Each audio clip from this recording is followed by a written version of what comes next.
Ever feel like na mas deserving ka, pero yung reward napunta sa iba? Masakit, di ba? Alam mo, minsan mapapaisip ka, bakit siya? Mas deserving ako. Or bakit siya may nakuha? Hindi naman siya deserving. Reality check. Life is not always fair. You may not be getting what you deserve, pero okay lang. Hindi pa tapos ang laro. So anong gagawin mo? Focus ka na lang sa kaya mong kontrolin. Ayusin yung skills mo. Ayusin ang habits mo. Keep showing up. Kasi kahit hindi patas ang mundo, effort has a way of finding you back. Huwag mong bilangin ang panalo ng iba.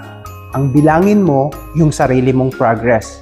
And when your turn comes, mas masarap kasi pinaghirapan mo. Kaya chill lang. Keep moving. Darating din yung sa iyo kahit mahaba ang pila.